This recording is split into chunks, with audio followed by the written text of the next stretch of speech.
नमस्ते दोस्तों।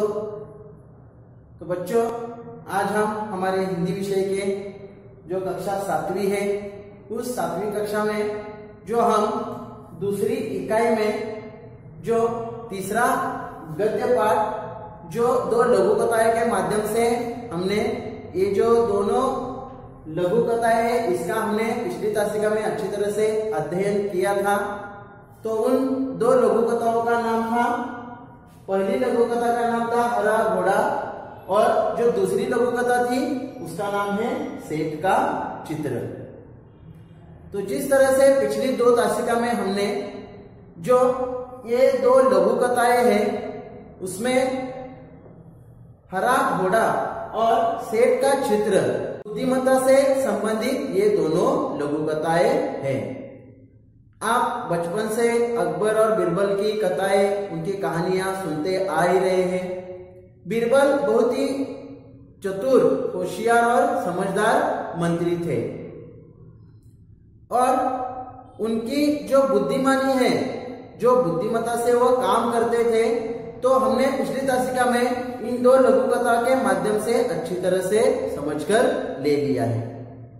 तो हम जो भी पाठ सीखते हैं या जो भी कविता सीखते हैं या कोई भी कहानी कथाएं सीखते हैं, पढ़ते हैं, समझते हैं, तो उनसे हमें कुछ संदेश मिलता है, कुछ अच्छी सीख मिलती है। तो ये जो हमने दोनों लघु कथाएं सीखी है, इससे हमें एक अच्छा संदेश मिलता है, एक अच्छी सीख मिलती है। जिस तरह से बीरबल ने अपनी बुद्धिमानी से, अपनी चतुराई से जो न्याय के लिए वह तुरंत ही उस पर समस्या का समाधान खोज लिया करते थे, उसी तरह से हमें भी अपने जीवन में जो भी समस्या आती है, जो भी संकट आते हैं, जो भी मुश्किलें आती हैं, उन समस्याओं का समाधान हमें करने के लिए आना चाहिए। तो देखो, फलक की ओर ध्यान दो। जिस तरह से मैंने जो दो लघु कथाएं हैं, हरा घोड़ा और सेठ का चित्र, इनसे हमें, इन दो लघु कथाओं से हमें जो सीख मिलती है, जो संदेश मिलता है, उस संदेश को देखो मैंने फलक पर लिखा हुआ है, उस सीख को फलक पर लिखा है, अच्छी तरह से ध्यान दो। इन दो लघु कथाओं से हमें यह सीख मिलती है कि हमारे जीवन में आने वाली हर समस्या का समाधान बुद्धिमानी से निकालना चाहिए। चाहे समस्या छोटी हो या बड़ी, उन समस्याओं का समाधान अपनी समझदारी से, अपनी चतुराई से निकालना चाहिए। देखो, जो इस दोनों लघु कथाओं से हमें यही सीख मिलती है कि हमारे जीवन में भी ऐसी छोटी बड़े मुश्किलें, छोटी बड़ी समस्याएं, कुछ संकटें आते हैं, रहते हैं, फिर भी हमें उन समस्याओं का समाधान ढूंढना चाहिए और उन समस्याओं का निराकरण करने की क्षमता हमें होनी चाहिए। तो जिस तरह से हमने ये दो लघु कथाएं सीखी है, तो आज हम इन दो लघु कथाओं के बारे में आज हम पुनरीक्षण करने वाले हैं, यानी रिवीजन करने वाले हैं। जो हमने पहली लघु कथा सीखी थी हरा घोड़ा, जिसमें बादशाह अकबर जब बगीचे में टहलने जाते हैं, तब वहां की हरियाली देखकर बादशाह के मन में ऐसा विचार आता है कि यदि मेरे पास हरे रंग का घोड़ा होता तो कितना अच्छा होता। तब जब वे ऐसा सोचते हैं, तब वह बीरबल को कहते हैं कि मैं तुम्हें 7 दिन का समय देता हूं, तो 7 दिन के अंदर तुम्हें एक हरे रंग के घोड़े का प्रबंध करना होगा। तो दोनों भी जानते थे, अकबर बादशाह और बीरबल, ये दोनों भी जानते थे कि इस दुनिया में, इस संसार में हरे रंग का घोड़ा होता नहीं है। फिर भी अकबर बादशाह बीरबल की बुद्धिमानी की परीक्षा लेना चाहते थे और बीरबल भी अपनी चालाकी से इस परीक्षा में सफल हो जाते हैं और राजा का आदेश मानते हैं।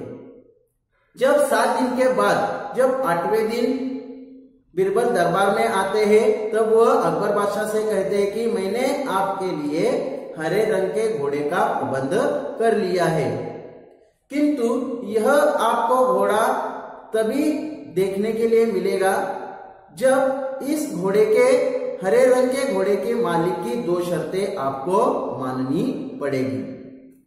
जब बीरबल अकबर बादशाह को जो 2 शर्तें बताते हैं, तब उनमें से पहली शर्त यह बताते हैं कि हुजूर, आपको यह घोड़ा स्वयं लाने के लिए जाना पड़ेगा। और दूसरी शर्त यह बताते हैं कि जब घोड़े का रंग दूसरे घोड़ों के रंगों से अलग है, तो इसको देखने का दिन भी अलग होना चाहिए। यानी सप्ताह के 7 दिनों के अलावा आप किसी भी एक दिन इस घोड़े को देख सकते हैं। तब जब बीरबल दूसरी शर्त बताता है, तब अकबर बादशाह समझ जाते हैं कि किस तरह से बीरबल ने अपनी बुद्धिमानी से इस परीक्षा में सफल होते हैं। अपनी बुद्धिमानी से जो बात बताते हैं कि इस संसार में हरे रंग का घोड़ा होता ही नहीं है, क्योंकि जो दूसरी शर्त बताते हैं कि 7 दिनों के अलावा ऐसा एक दिन होना चाहिए जिसे आप उस घोड़े को देख सकते हैं। तो इसी तरह से बीरबल अपनी चालाकी से, अपनी बुद्धिमत्ता से अकबर बादशाह को खुश कर देते हैं। तो यह हमने पहली कथा में अच्छी तरह से सीखा ही था। जो दूसरी लघु कथा हमने सीखी थी उसका नाम है सेठ का चित्र। इसमें भी बीरबल अपनी बुद्धिमत्ता से चित्रकार को अच्छी तरह से न्याय दिलवाते हैं। एक सेठ होता है, वह बहुत कंजूस होता है और एक दमड़ी खर्च करने में भी उसके प्राण निकल जाते थे। जब एक दिन वह चित्रकार को बुलाता है और अपना चित्र निकालने के लिए कहते हैं, तब चित्र निकालने के बाद वह उस चित्रकार को पैसा नहीं देते हैं, क्योंकि वह कहते थे कि चित्र ठीक से नहीं बना है। चित्रकार को पैसे न देने पड़े इसलिए वह ऐसा नाटक करता है। फिर चित्रकार उदास होकर, नाराज होकर अपने घर चला जाता है और अपनी पत्नी को सारी बातें बता देता है। फिर उसकी पत्नी भी समझदार थी, होशियार थी। वह कहती है कि अकबर बादशाह के दरबार में जाकर अपने न्याय के लिए, अपने अधिकार के लिए प्रार्थना करो, फरियाद करो। फिर दूसरे दिन चित्रकार अकबर बादशाह के दरबार में जाते हैं और अकबर बादशाह को सारी बीती हुई घटना, जो पूरा किस्सा है वह सुनाते हैं। फिर अकबर बादशाह सारे चित्रों को लेकर उस सेठ को अपने दरबार में बुलाता है। फिर अकबर बादशाह भी सोच में पड़ते हैं कि न्याय कैसे करे। जब वो इन सारे बातों पर विचार करते हैं, तब वह बीरबल से इस पर न्याय करने के लिए कहते हैं। फिर बीरबल इन सारी बातों को अच्छी तरह से गौर से सुनता है, समझता है और बीरबल यह समझ जाता है कि सेठ चेहरा बदलने में निपुण है। वह हर वक्त जो अपना चेहरा बदलता है उसमें होशियारी दिखाता है। वह चित्रकार का पैसा नहीं देना चाहता है, इसलिए वह नाटक करता है। इसलिए बीरबल उनकी चालाकी को समझ जाते हैं और चित्रकार से कहते हैं कि सचमुच तुम्हारे इन चित्रों में कमियां हैं। देखो, वह सेठ से चित्रकार को सही न्याय दिलाने के लिए वह भी एक नाटक करते हैं और चित्रकार से कहते हैं कि सचमुच तुम्हारे चित्रों में बहुत ही कमियां हैं। 3 दिन बाद तुम सेठ का हूबहू चित्र निकाल कर ले आना। और सेठ से भी कहते हैं कि तुम भी 3 दिन के बाद इस चित्रकार को उसके चित्रों का पैसा दे देना। फिर सेठ वहां से घर चला जाता है और बीरबल चित्रकार से कहते हैं कि तुम 3 दिन बाद एक बड़ा सा आईना, एक बड़ा सा दर्पण लेकर दरबार में आ जाना। फिर जब 3 दिन बाद वह चित्रकार दरबार में एक बड़ा सा आईना, एक बड़ा सा दर्पण लेकर आते हैं और सेठ के सामने रख देते हैं और सेठ को कहते हैं कि आपका चित्र तैयार है। तब सेठ कहता है यह तो दर्पण है। तो चित्रकार कहता है कि नहीं नहीं, यही तो तुम्हारा असली रूप है, यही तो तुम्हारा असली चेहरा है। फिर बीरबल उसी समय कहते हैं कि सेठ जी, यह तो तुम्हारा ही असली रूप है या नहीं। तब उस सेठ को अपनी चालाकी पकड़े जाने पर बहुत ही शर्मिंदा होते हैं, वह सेठ बहुत ही लज्जित होते हैं और अपने बनाए हुए चित्रों का पैसा उस चित्रकार को दे देते हैं और चित्रकार सभी का धन्यवाद कहकर अपने घर लौट आता है।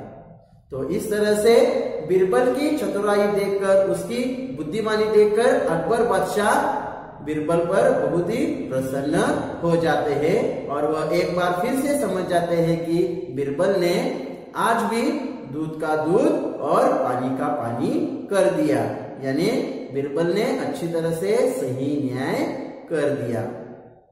तो इस तरह से हमने ये दोनों लघु कथाएं सीखी थी। जिस तरह से बीरबल अपनी बुद्धिमानी से, अपनी चतुराई से हर समस्या का समाधान, हर समस्या का निराकरण तुरंत ही कर देते थे, चुटकी में कर देते थे, उसी तरह से हमें भी अपने जीवन में हमेशा हर समस्या का समाधान करना आना चाहिए। ठीक है, ये तो आपने पिछली तासिका में अच्छी तरह से समझकर ले ही लिया है। तो चलो आज हम हमारे जो ये दो लघु कथाएं हैं, इसका आज हम पुनरीक्षण जो करने वाले हैं, यानी जो परीक्षा में हमें जो प्रश्न पूछे जाते हैं वो प्रश्न किस तरह से पूछे जाते हैं और इनका जवाब हम किस तरह से लिखना होता है, इसके बारे में हम स्वाध्याय पुस्तिका के जरिए अच्छी तरह से पढ़ाई करेंगे। ठीक है,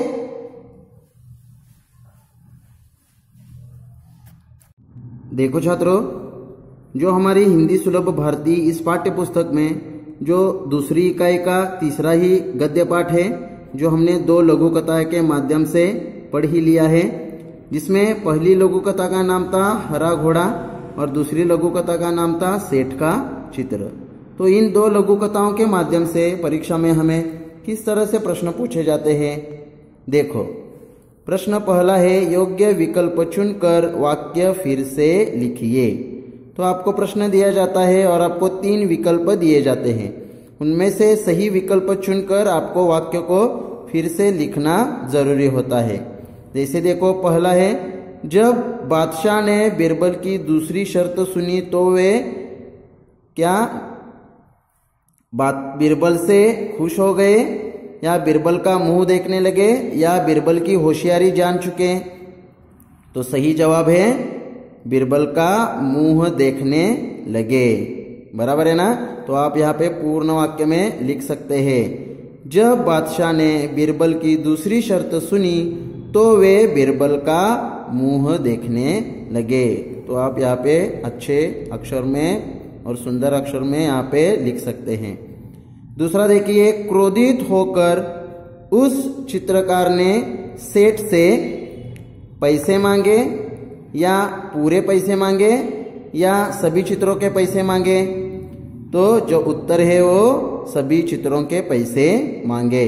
तो आप पूर्ण वाक्य में किस तरह से लिखेंगे? क्रोधित होकर उस चित्रकार ने सेठ से सभी चित्रों के पैसे मांगे। तो इस तरह से आप यहाँ पे लिख सकते हैं। तीसरा देखिए, कला और कलाकार का सम्मान करने से कला संस्कृति की रक्षा एवं संवर्धन होता है या चित्रकार नाराज हो जाते हैं या बादशाह मुश्किल में पड़ जाते हैं? तो इसका जो सही जवाब है वो है कला संस्कृति की रक्षा एवं संवर्धन होता है। ये तो हमने अच्छी तरह से लघु कथा में सीखा ही है। कला और कलाकार का सम्मान करने से ही कला संस्कृति की रक्षा एवं संवर्धन होता है। तो आप यहाँ पे पूर्ण वाक्य में लिख सकते हैं। प्रश्न दूसरा देखिए, निम्नलिखित प्रश्नों के एक शब्द में उत्तर लिखिए। तो एक ही शब्द में हमें उत्तर लिखना है।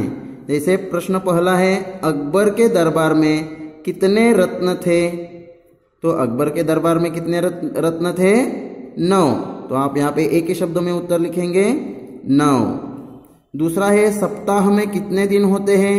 ये तो हमने समानार्थक शब्द में देखा ही है। तो सप्ताह में 7 दिन होते हैं। तो यहाँ पे आप सिर्फ 7 यह शब्द लिख सकते हैं। तीसरा देखिए, घोड़े के मालिक की कितनी शर्तें थी? जो घोड़े के मालिक ने जो शर्तें बताई थी वो कितनी थी? 2। तो आप यहाँ पे एक ही शब्द में लिखेंगे 2। चौथा है अकबर ने बिरबल को कितने दिन में घोड़ा लाने के लिए कहा? तो उसका जवाब है 7 दिन। प्रश्न तीसरा देखिए, निम्नलिखित वाक्य सही है या गलत बताइए। अगर वाक्य सही होगा तो आपको यहाँ पे सही लिखना है, अगर वाक्य गलत होगा तो आपको गलत शब्द यहाँ पर लिखना है। जैसे पहला देखिए, सेठ बहुत गरीब था। तो सेठ गरीब था नहीं, से बड़ा धनवान था, धनिक था, तो यह वाक्य गलत है। दूसरा है सेठ बहुत कंजूस था। तो ये वाक्य सही है, तो यहाँ पे सही लिखेंगे। तीसरा है सेठ ने चित्रकार से अपना चित्र बनवाया। तो ये वाक्य सही है। चौथा है बिरबल के न्याय से बादशाह बहुत खुश हुए। तो ये भी वाक्य सही है। आगे देखिए, प्रश्न चौथा, निम्नलिखित प्रश्नों के उत्तर एक वाक्य में लिखिए। उसमें पहला प्रश्न है, बादशाह का मन क्या देखकर प्रसन्न हो गया? तो आप पूर्ण वाक्य में उसका उत्तर लिखेंगे, बादशाह का मन चारों तरफ की हरियाली देखकर प्रसन्न हो गया, यानी खुश हो गया। दूसरा है, बादशाह और बिरबल दोनों कौन सी बात अच्छी तरह जानते थे? बादशाह और बिरबल दोनों ये बात अच्छी तरह से जानते थे कि संसार में कहीं भी हरे रंग का घोड़ा नहीं होता है। तो इस तरह से आप जवाब लिख सकते हैं। पूर्ण वाक्य में जवाब लिखना महत्वपूर्ण है। तीसरा देखिए, एक सप्ताह तक बिरबल क्या करते रहे? तो बिरबल एक सप्ताह तक हरे रंग का घोड़ा ढूंढने के लिए इधर उधर घूमते रहे। चौथा है, बादशाह मन ही मन क्यों प्रसन्न थे? बादशाह मन ही मन इसलिए प्रसन्न थे क्योंकि बिरबल ने फिर एक बार अपनी चतुराई से उन्हें मात दी थी। पांचवा देखिए, दूसरी शर्त क्या थी? जो बिरबल ने कहा था कि अगर आपको हरे रंग का घोड़ा देखना है तो आपको 2 शर्तें माननी पड़ेगी। उसमें से पहली शर्त थी कि हरे रंग का घोड़ा लाने के लिए अकबर बादशाह को वहां स्वयं जाना पड़ेगा। और जो दूसरी शर्त क्या बताई थी? सप्ताह के 7 दिनों के अलावा किसी दूसरे दिन अकबर बादशाह घोड़ा देख सकते हैं। तो इस तरह से आप यहाँ पर जवाब लिख सकते हैं। आगे देखिए, कोष्ठक में से उचित शब्द चुनकर रिक्त स्थानों की पूर्ति कीजिए। कोष्ठक में आपको शब्द दिए गए हैं, उनको उचित रिक्त स्थानों पर लिखकर आपको वाक्य पूर्ण करना है। जैसे पहला है, बेचारा डैश डैश अपने घर लौट आया। तो बेचारा कौन अपने घर लौट आया? चित्रकार। तो यहाँ पे आप लिख सकते हैं, बेचारा चित्रकार अपने घर लौट आया। तो जो रिक्त स्थान का शब्द है उसके नीचे 2 रेखाएं खींचनी है। दूसरा है, चित्रकार की पत्नी बहुत बुद्धिमान थी। तीसरा है, बादशाह अकबर बहुत दयालु है। चौथा है, 3 दिन बाद चित्रकार दरबार में आया। और पांचवा है, बिरबल के न्याय से बादशाह अकबर बहुत खुश हुए। तो इन कोष्ठक में अच्छी तरह से शब्द देखकर आपको उचित स्थानों पे लिखना जरूरी है। ऐसे और आपको प्रश्न आ सकते हैं, इसलिए आपको प्रकट वाचन और मौन वाचन करना बहुत ही महत्वपूर्ण है। ये तो मैंने आपको पहले ही बताया है। उसके बाद देखो प्रश्न छठा, निम्नलिखित प्रश्नों के 2-3 वाक्यों में उत्तर लिखिए। पहला है, जब चित्रकार ने पैसे मांगे तो सेठ ने क्या कहा? देखो, चित्रकार ने जब सेठ के चित्र बनाए थे, जब उनका पैसा मांगा तो सेठ ने क्या कहा? जब चित्रकार ने पैसे मांगे तो सेठ कहने लगा कि जब मेरा चित्र ठीक से बना ही नहीं तो पैसे किस बात के दूं? यह वाक्य उसने कहा। तो आप यहाँ पे समझकर लिख सकते हैं। आगे देखिए, कौन सा देश विश्व में विख्यात होता है? विख्यात यानी प्रसिद्ध होता है। कला में निपुण कलाकारों की इज्जत जहां होती है वह देश विश्व में विख्यात यानी प्रसिद्ध होता है। इस तरह से आप यहाँ पे जवाब लिख सकते हैं।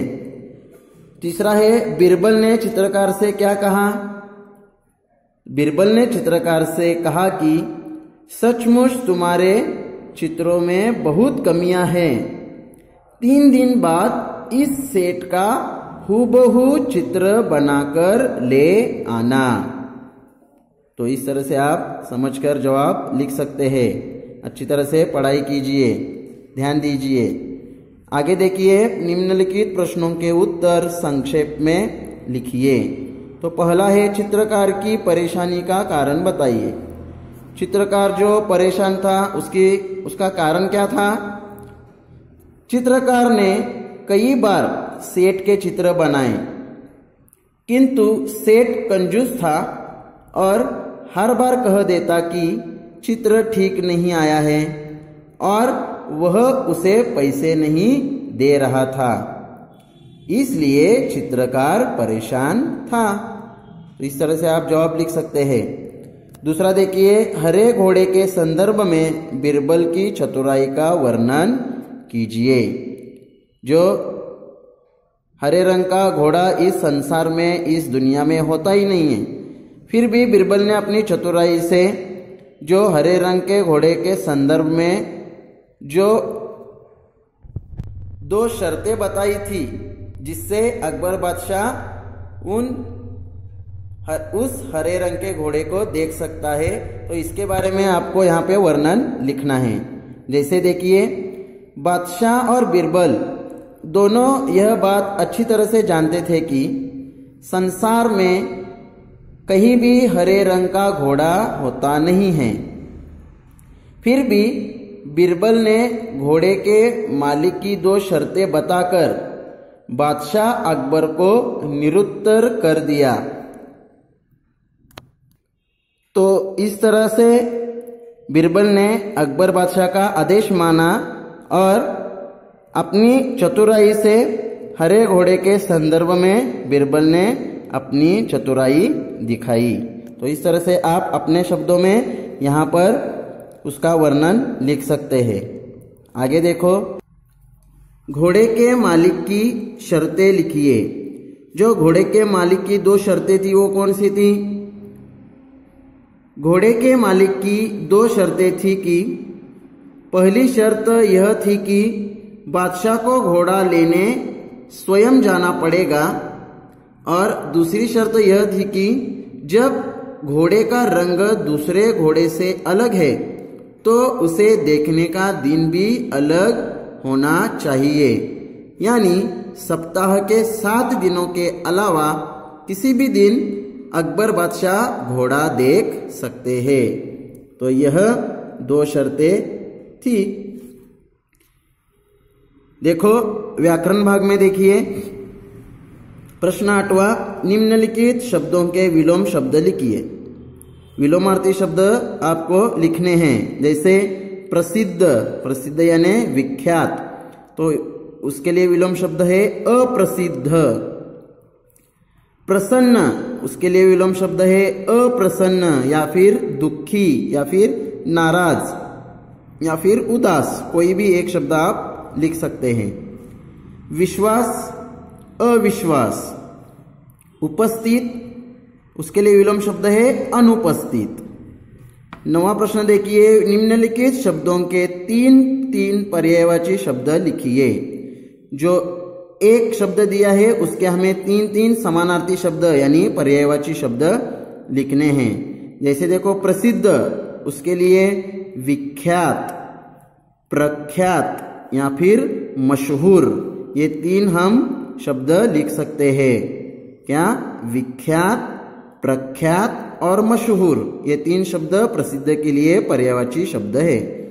दूसरा देखिए घोड़ा, उसके लिए 3 पर्यायवाची शब्द हम लिखेंगे। घोड़ा को अश्व कहते हैं, तुरग कहते हैं या हय ऐसा भी कहते हैं। तो आप यहाँ पे लिखेंगे अश्व, तुरग, हय। तीसरा है चतुराई, तो उसके लिए आप लिख सकते हैं चालाकी, होशियारी और कुशलता। चालाकी, होशियारी, कुशलता। चौथा है पत्नी, पत्नी के लिए 3 समानार्थी शब्द अर्धांगिनी, भार्या, बीवी, दाय। ये 4 में से कोई भी आप 3 शब्द यहाँ पे लिख सकते हैं। जो व्याकरण से संबंधित है, जो हमने शब्द के भेद में जो अव्यय के भेद सीखे थे, उसमें क्रिया विशेषण अव्यय, संबंध बोधक अव्यय, संबंध सूचक अव्यय और विस्मयादि बोधक अव्यय। तो ये 4 अव्यय हमने जो सीखे थे, उसमें क्रिया विशेषण अव्यय और संबंध बोधक अव्यय के प्रश्न यहाँ पर आपको पूछे गए हैं। तो हमने व्याकरण के भाग में क्रिया विशेषण अव्यय, संबंध बोधक अव्यय, इसके बारे में अच्छी तरह से जानकारी ली ही है। तो क्रिया विशेषण अव्यय किसे कहते हैं? क्रिया के स्थान, काल, रीति, परिणाम से संबंधित विशेषता बताने वाले शब्दों को क्रिया विशेषण अव्यय कहते हैं। यानी क्रिया की विशेषता बताने वाले शब्दों को ही क्रिया विशेषण अव्यय कहते हैं। तो क्रिया विशेषण के जो शब्द होते हैं वो कौन कौन से हैं? देखो, जैसे यहाँ पे कोष्टक में दिखाया है, तुरंत, धीरे धीरे, तेज, अचानक, तत्काल, ऐसे जो शब्द होते हैं वो क्रिया विशेषण के शब्द होते हैं। तो हमें जो प्रश्न पूछा गया है वो देखिए किस तरह से पूछा है। प्रश्न 10वां है, कोष्टक में से उचित क्रिया विशेषण शब्द चुनकर रिक्त स्थानों की पूर्ति कीजिए। तो कोष्टक में जो क्रिया विशेषण के शब्द दिए गए हैं, इन्हें रिक्त स्थानों पर उचित शब्द से लिखकर वाक्यों को पूर्ण लिखना है। जैसे देखो, बाहर हवा बहुत तेज चल रही है, तो यहाँ पे जो शब्द आएगा वह तेज। दूसरा है, बादशाह घूमने के लिए तत्काल तैयार हो गए। तत्काल यानी झट से, तुरंत। तीसरा है, ताजे फल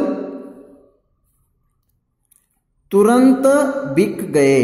तुरंत यानी जल्दी। चौथा है, नल से पानी धीरे धीरे बह रहा है। तो यहाँ पे जो शब्द आएगा धीरे धीरे, तो ये शब्द आपको यहाँ पर लिखना है। 5वां है, सभी बैठे थे कि बिजली अचानक चली गई। सभी बैठे थे कि अचानक बिजली गई, तो यहाँ पे जो क्रिया विशेषण का शब्द आएगा वो है अचानक। संबंध बोधक अव्यय के बारे में जो पूछा गया है, देखो, संज्ञा अथवा सर्वनाम के साथ जुड़कर जो शब्द उनका संबंध वाक्य के अन्य शब्दों के साथ बताते हैं, उन्हें संबंध बोधक अव्यय कहते हैं। जो शब्द वाक्य से संबंधित अन्य शब्दों के साथ आते हैं, ऐसे शब्दों को संबंध बोधक अव्यय कहते हैं। जैसे देखिए, प्रश्न जो पूछा गया है, तो इन वाक्यों में से हमें संबंध बोधक अव्यय यहाँ पे चुनकर लिखना है। प्रश्न देखिए, निम्नलिखित वाक्यों में से संबंध बोधक अव्यय चुनकर लिखिए। पहला है, नागपुर से रायगढ़ की ओर गए। तो इसमें जो संबंध सूचक का संबंध बोधक का शब्द है वो है की ओर, तो यहाँ पे आप लिख सकते हैं की ओर। दूसरा है, ताकत के लिए संतुलित आहार आवश्यक है। तो इसमें जो संबंध बोधक अव्यय है वह है शब्द के लिए, तो आप यहाँ पे लिख सकते हैं के लिए। जन्म के बाद एक मामा जी ने मुझे गोद ले लिया। तो इसमें से जो संबंध बोधक अव्यय है वह के बाद। तो बाकी के जो वाक्य है उनके जो संबंध बोधक अव्यय है वह आपको यहाँ पर लिखना है। तो जैसे कि का, की, के आदि के बाद जो शब्द आते हैं वही संबंध बोधक अव्यय होते हैं। देखो, की ओर, के लिए, के बाद, की भांति, के साथ, की ओर, के लिए, ऐसे जो शब्द है वह संबंध बोधक के ही शब्द है। आगे देखिए, निम्नलिखित मुहावरों का अर्थ लिखकर अपने वाक्यों में प्रयोग कीजिए। जो हमने लघु कथाओं में मुहावरे सीखे थे, तो उन मुहावरों का अर्थ लिखकर उनका वाक्यों में उपयोग आपको यहाँ पर लिखना है। जैसे मात देना, उसके लिए अर्थ है हरा देना या पराजित करना। उसका वाक्य आप अपने शब्दों में लिख सकते हैं। जैसे देखो, मैं एक वाक्य बताता हूं। भारत ने क्रिकेट में पाकिस्तान को मात दे दी। तो इस तरह से आप अपने मन के कोई भी वाक्य लिख सकते हैं। दूसरा है मुंह लटकाना। मुंह लटकाना यानी उदास होना, नाराज होना या दुखी होना। तो उसका वाक्य आपको यहाँ पर लिखना है। अर्थ और वाक्य आपको लिखकर समझकर लेना है। प्रश्न 13वां देखिए, कहानी में आए वचनयुक्त शब्दों की सूची बनाकर वाक्य प्रयोग कीजिए। तो जिस तरह से दोनों लघु कथाओं में जो एक वचन और अनेक वचन के जो शब्द आए हुए हैं, वो आपको यहाँ पर लिखने हैं। मैंने 4 शब्द आपको लिखकर दिखाए हैं, और भी शब्द आपको यहाँ पर लिखना है। जैसे देखो, किस्सा, किस्से। तो किस्सा एक वचन, किस्से बहुवचन। बगीचा, बगीचे। पैसा, पैसे। चेहरा, चेहरे। तो इस तरह से आपको अनेक वचन और एक वचन के शब्द यहाँ पर लिखने हैं।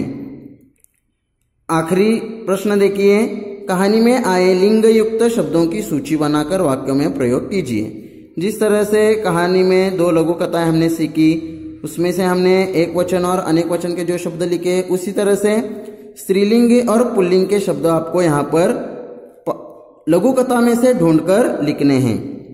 जैसे देखो, मैंने लिखकर दिखाया है घोड़ा, घोड़ी। घोड़ा यह पुल्लिंग शब्द है, उसके लिए घोड़ी स्त्रीलिंग शब्द। बुद्धिमान, बुद्धिमानी। सेठ, सेठानी। पति, पत्नी। तो इस तरह से आप और भी कुछ शब्द जो लिंग युक्त है, वो आपको उस लघु कथाओं में से ढूंढकर अच्छे और सुंदर अक्षरों में लिखना है। तो जिस तरह से मैंने आपको प्रश्न के उत्तर किस तरह से लिखने होते हैं, यह तो बता ही दिया है। तो अच्छी तरह से आपको अपनी स्वाध्याय पुस्तिका में अच्छे और सुंदर अक्षरों में लिखकर लेना है। ठीक है।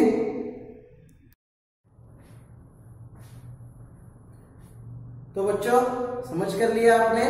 जो इन 2 लघु कथा के माध्यम से हमें जो परीक्षा में प्रश्न पूछे जाते हैं, वह प्रश्न किस तरह से होते हैं और उनका जवाब हमें किस तरह से लिखना चाहिए, ये हमने वर्कबुक के जरिए अच्छी तरह से समझकर ले ही लिया है। तो आपको अपनी स्वाध्याय पुस्तिका में, अपने वर्कबुक में इन सवालों के जवाब अच्छे और सुंदर अक्षरों में लिखना है और समझकर लेना है। ठीक है। तो अच्छी तरह से पढ़ाई करो। धन्यवाद।